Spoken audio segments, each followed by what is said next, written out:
livestock or pets that they may not have been able to evacuate. You can please call my office at or email me at susan.gorin@sonoma-county.org. I'm evacuated in Nevada with a lot of friends and neighbors. We were lucky to get a motel room. They're hard to come by.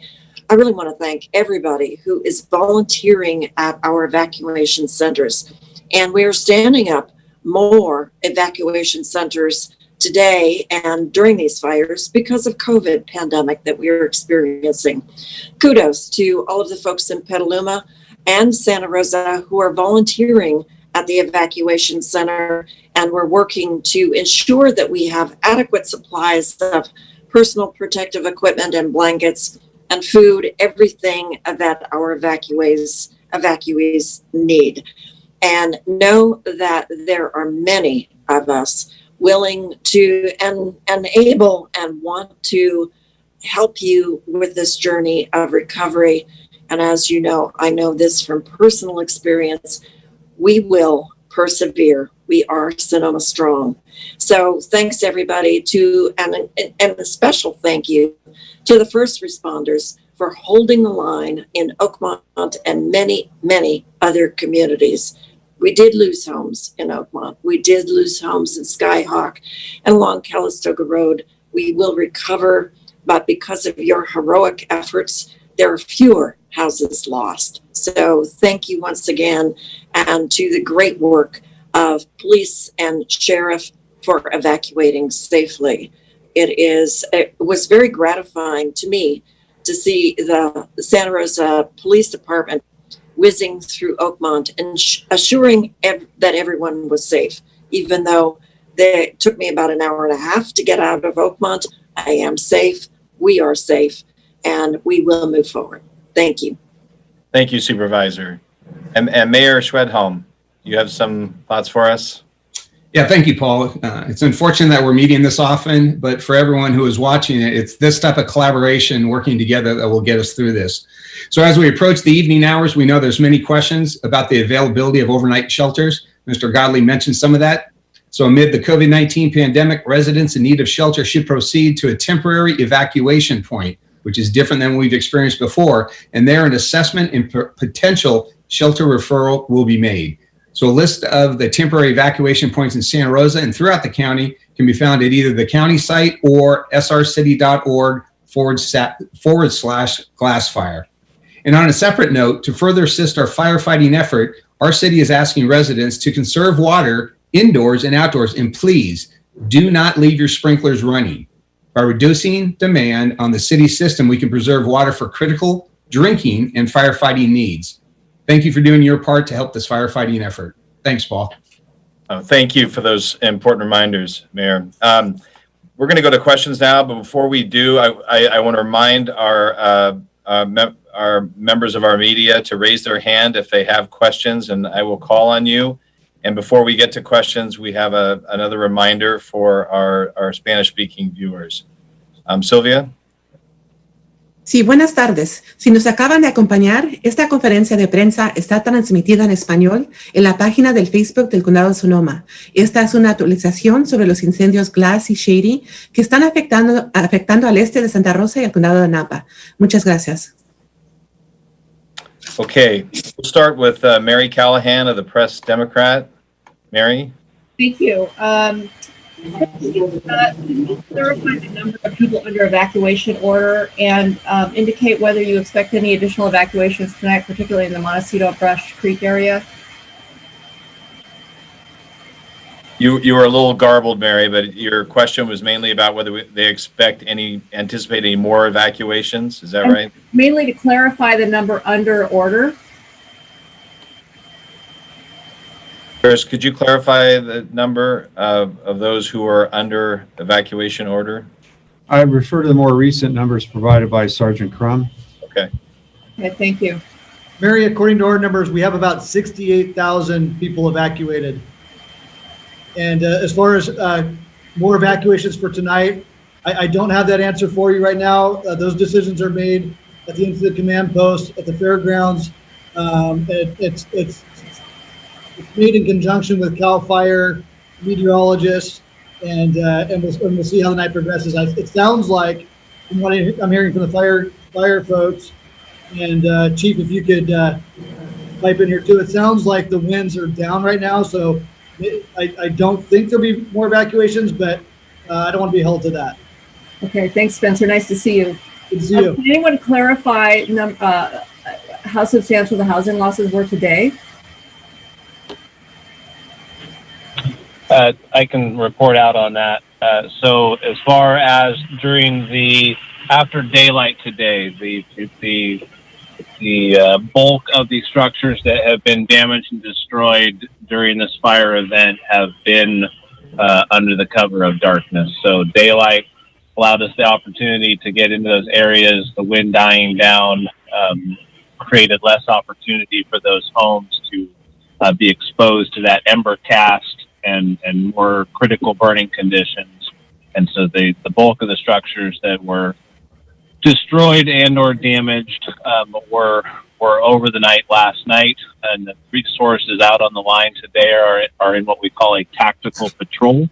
So they have a designated area that they drive back and forth in to monitor for any hot spots that may pop up that unchecked may cause a home to burn down. So a lot of tactical patrol for the resources on the line today, and then line construction for the bulldozers and other resources to contain the fire to begin the process of extinguishing it.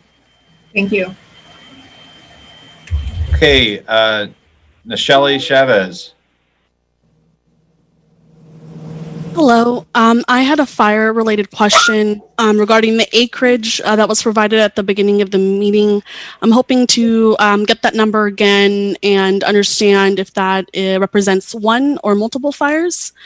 And then the second part of the question has to do about the perimeter for both the shady and glass fires. I'm trying to get a better understanding as to where each fire is located. So Nichelle, the updated acreage this evening going out is 36,236 acres, 0% contained. And as far as the overall fires, while our investigators are looking into the shady and the other fire that originated near the shady last night, at this point we believe that due to the wind that had gotten down to the valley floor and material burning out from the initial glass fire perimeter, it allowed embers to be cast across the Napa Valley at the point that it came across, which got fires established on the west side of the Napa Valley, which then had the wind that was able to push them to Santa Rosa like we saw last night. So overall, while the individual fires were named differently, it's because that's our department process for new fires that we name those fires. But as our investigators work those fires, I believe that they will be folded under the glass as a whole. So all the two fires that originated on the western slopes of the Napa Valley last night burned together before the shady impacted Santa Rosa last night. I'm sorry, can you repeat that? I believe you're talking about the Boysen fire. Is that the one that you're referring to? Correct. Okay. And do you have a better idea as to the perimeter as to which fire is located where across Napa and Sonoma counties? Well, as I said, the three fires are basically one footprint. If you look at the map, the reason why there's a separation between the fires is because of the Napa River and the vineyards in the valley floor of Calistoga there where the fire originated from. So the group of perimeters that you see is tied to the one glass fire. Great. Thank you so much. Okay, thank you. Next, we're going to go to Carl Van Amberg of News of the North Bay. Carl, are you with us? Yeah, hi, everybody. I had a question for Chief Nichols. Chief, we were out at Channel Drive where the fire, presumably, or part of it, got into Annandale this morning, and we're also at Spring Lake and Annandale this afternoon, and we could see a little bit of the backing fire up above Spring Lake and a little bit more to the south as well in Annandale. The question some of our viewers had after we did a live out there was, is there a decision to bring over, or will there be a decision to bring over a helicopter to do a water drop, because Spring Lake is so available and right there, and it's been used to such good effect over in the Napa Valley with, we saw that, many people saw that on Sunday morning with the glass fire as it was getting underway.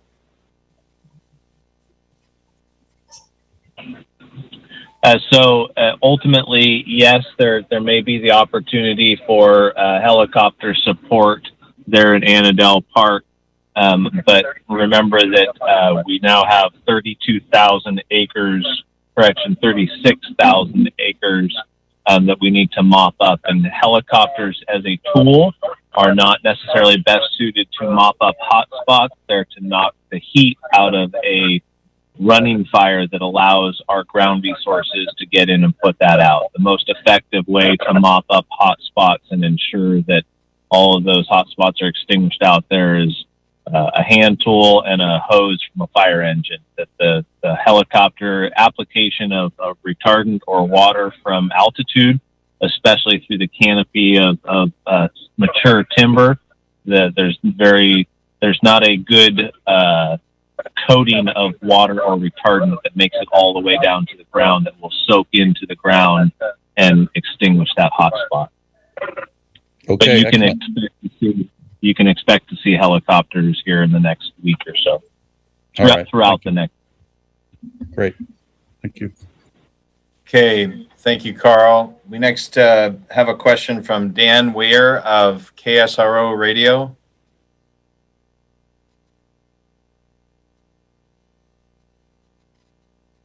Dan, are you there? You might be muted. No? Okay, we'll come back to you. We'll figure that out. Let's go to Yosef Beg from the Press Democrat.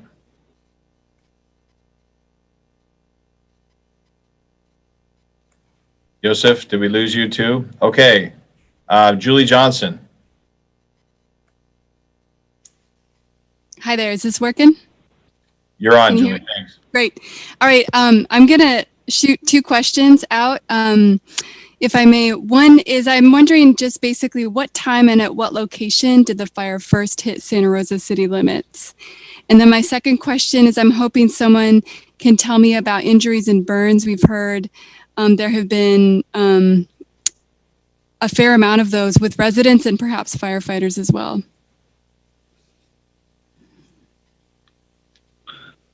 So Julie, Ben Nichols here. The first report that I heard of the fire entering into the city limits of Santa Rosa may not be quite as accurate as Chief Gosner would have, but at 1:31 this morning, there was a radio report that the fire was across Highway 12 and into Oakmont. As far as the injuries to civilians and firefighters, I know that there have been, but I don't have solid information for you on those injuries. Those will be coming as we get more information as we investigate those instances during the event. As you might expect, during the initial stages of the rapidly expanding incident, there was multiple rescues occurring at the same time, and so it's going to take time to put that information together. Thank you. Quick follow-up. Is there a general sense of where the rescues were happening? I know Sergeant Valencia earlier mentioned Los Alamos Road was a place where rescues were taking place. I don't have specific locations for you. I know that there were rescues that were taking place on the east side of Silverado Trail the first morning of the fire. And I heard rescues yesterday. I just don't have exact locations for you. Okay. Okay. Dan, aware of KSRO was having some audio problems, but his question is for Mayor Schwedhelm, and possibly Chris Godley might be able to help with this too. He says, can the mayor re-explain, we're going into more detail, the difference between evacuation or temporary evacuation points and evacuation shelters, and why there is a difference? I think that's a good point you brought up. I think there's a lot of confusion about that. Right, because it's something new that we didn't experience in 2017. And Chris, I'll let you go more in depth, because for me, let's just take Place to Play, which is a temporary evacuation shelter on 3rd Street in the city of Santa Rosa. There will be staff who will evaluate your situation depending upon where you fit in regards to the pandemic. And based on that assessment, we'll give you the appropriate referrals for shelters. Chris, do you have anything to add to that? No, it is a new concept. We're following along with the state in order to have a uniform approach across the state for wildfires to protect our residents from the COVID-19 virus. The TEPs really are designed to serve as kind of, with that initial landing spot, allow for people to identify what kind of resources they might need, but also that allows us then to identify where people might need to go in terms of if they're seeking shelter, food, or just information. It allows us to kind of keep people socially distant from one another, and then also making sure that we're addressing people to just the right resource. Because as we've talked about, managing evacuations and sheltering in this COVID environment is so challenging. We want to maximize all the resources we have available, and those TEPs are kind of a great screening tool for us to make sure that we really benefit the public as best we can in as short a time of period as we can. Great. Thank you for making that clarification. Let's next, we're going to go to Ted Williams at KZST. Ted? And thank you, everyone. Spencer Crum, nice to see you, PIO for the Sheriff's Office. It's been a little while. Question for you. Do you foresee enacting any curfews for civilians around the fire lines? That is a topic that has not been discussed at all. Okay. We'll stay on top of that one. Have you done, and this probably goes to the county itself, infrastructure assessments for roads and bridges that might take a little bit longer to get recovery back up? This is Chris Guile. I could jump on that. That is correct. Our county department, Transportation and Public Works, is already starting to put crews into the field to identify damage to infrastructure, whether it's roadways, road surfaces, safety devices like guardrails, signage, as well as disruptions to water control and storm drain control facilities. After all these fires, I'm afraid we've got a crew that's especially good now at looking for and identifying damage very quickly, because as you know, we've only got a short period of time before rain becomes a challenge, and we want to make sure we get on top of this as soon as possible. Okay, thank you. And then one last one. How can people help with the evacuees if they're not an evacuee themselves? How can they best serve those who are evacuated? Well, this is Chris. I guess I could jump in. The first is, of course, connection. You may know of people that are evacuated or under threat of evacuation. They need to be warning. So it's important, as socially distanced as possible, to make those connections, to let people know they're not alone. There's a lot of significant angst going on right now, if not actual reimagining or reliving of many of the traumas that this community has been through over the last several years. So that human connection is probably the most and the greatest value that can be provided. We're also looking for our community to help support our community-based organizations, our nonprofits, our faith-based organizations that are really stepping up to meet the needs of those that have been evacuated and those that have lost. And the best way to do that, of course, is cold, hard cash. That energy that cash represents allows people to start anew, invest in their lives, and get moving ahead down the road to recovery just as soon as possible. And I would add, thank you to Transportation and Public Works. You're always on the spot, recognizing the replacement of guardrails and cutting down the dangerous trees that might be in danger of falling on the roadsides. We appreciate everything you do on the spur of the moment. And I know that Supervisor Zanes wants to chime in, but every evacuation center needs some volunteers. And if you do have a spare room, even in COVID, and you have a friend who who has been evacuated, please offer them your home and your friendship. It is a very, very challenging, emotionally difficult time, and they will need your friendship to get through this, even as they evacuate, even if they haven't lost their homes. And yes, please direct those donations to the Redwood Empire Food Bank, always filling the need for hunger insecurity. So thank you. I just wanted to add also that you can go on our SoCo emergency website, and there's a list of volunteer options, but even better, call the volunteer center. Marin County is taking care of that at this point. You can also call 211 to get information. And Supervisor Gorin is right. There's a real need in terms of food distribution and also in terms of shelter. And again, there's lots of opportunities. The only thing that will limit you, I will say this, frankly, is your age, because we're being very cautious with our older adults right now in terms of their exposure to COVID.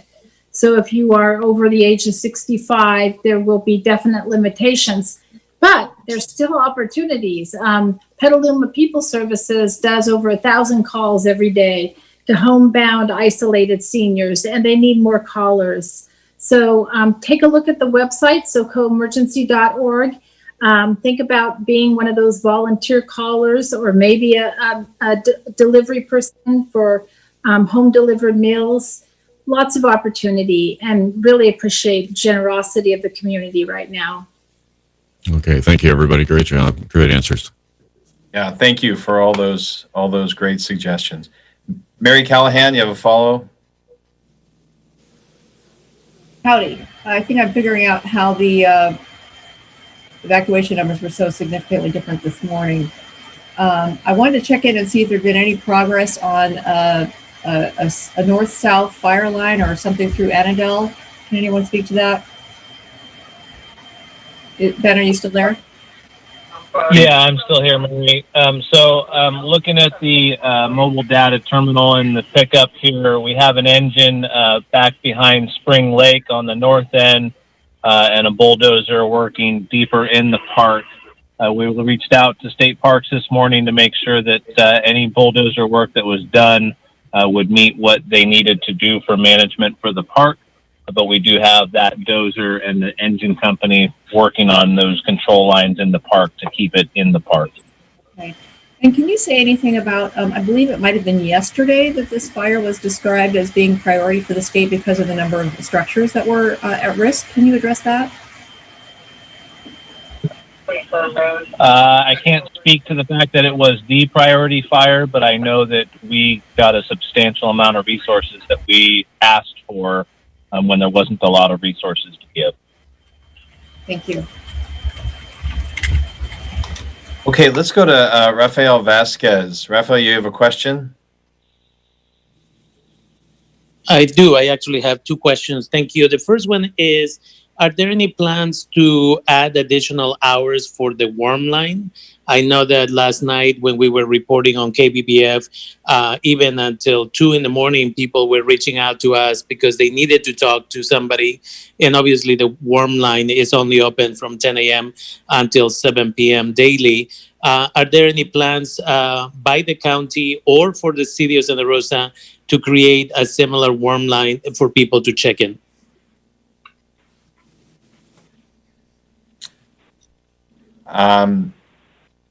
I don't know, Chair Gorin or Supervisor Zane, do you have some thoughts on that?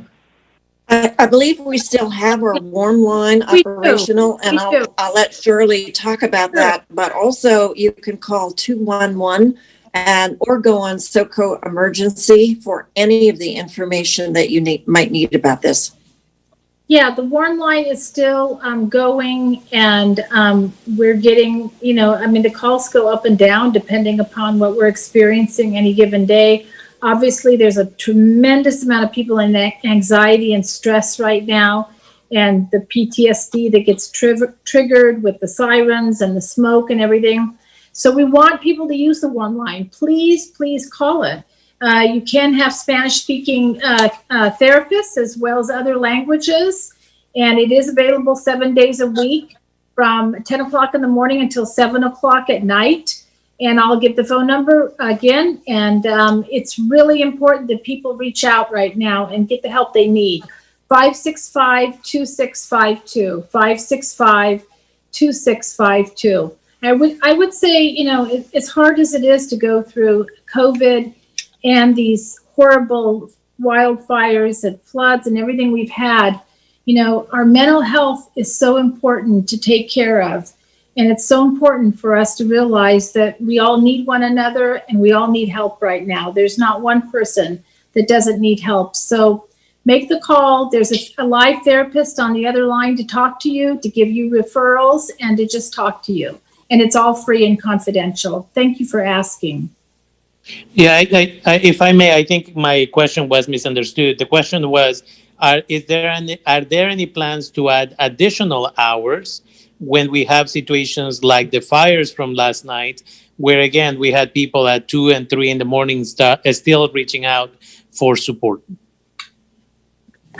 No, not that I know of right now, but if there is a need, we'll add the hours. So I promise you I'll check into that with our Department of Health Services that is basically running the line right now. And if you'd send me an email at my office, we'll get back to you right away on that. Thank you. And my last question is, what is it looking like with the changes on the wind and the weather in general? How long are we thinking before this fire may be out? Chief Nichols, do you want to take that one? Sure. So the fire conditions are going to dictate the length of time that it takes to put out the fire. As we get deeper into the incident, we get more resources in. We're going to have the opportunity to get this fire put to bed. So right now, with the weather conditions we're having, if those weather conditions continue as forecasted, we should be looking really good by the end of the week. Thank you. Okay, we have a question, a couple of questions along this line from Facebook, our Facebook audience. She says her mother was evacuated from Oakmont and she doesn't know where to look for her. Do we have a system for finding people that are evacuated, and where should they be referred? Anybody have an idea on that? Chris, do you have any guidance on that? This is going to make my blood boil, but I do have something to say about that. If she was evacuated from the assisted living center, Oakmont Senior Living there in Oakmont, then the management has to have, per California law, thank you, Senator Dodd, for introducing that. They have to have basically an emergency evacuation plan with people to care for them in those sites if they don't provide the sites themselves. So they have to actually send caregivers to those sites. She lives independently. That's trickier, and you might want to ask. I think our chief is on here, Ray Navarro, about. You would find. I understand that folks from the Oakmont Gardens were evacuated by bus. If they needed assistance with evacuation, they were first taken to the Santa Rosa Veterans Building along with the residents of Los Locos Village. And I believe, and maybe Chris could confirm this, that they were then transferred to the Petaluma Fairgrounds to get them out of harm's way. So I would encourage you to outreach to the Petaluma Fairgrounds first. I suspect they are there. And we'll be visiting that center tomorrow. Paul Dunaway, the Director of Aging, and myself, we're going to be visiting to make sure that they are complying with the new state regulations in terms of evacuation plans and support at the evacuation centers as well. Yeah.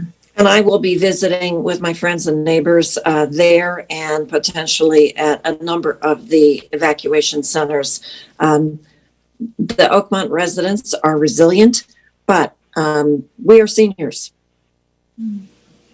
Okay, thank you for working through that. Joseph is having problems with his audio as well.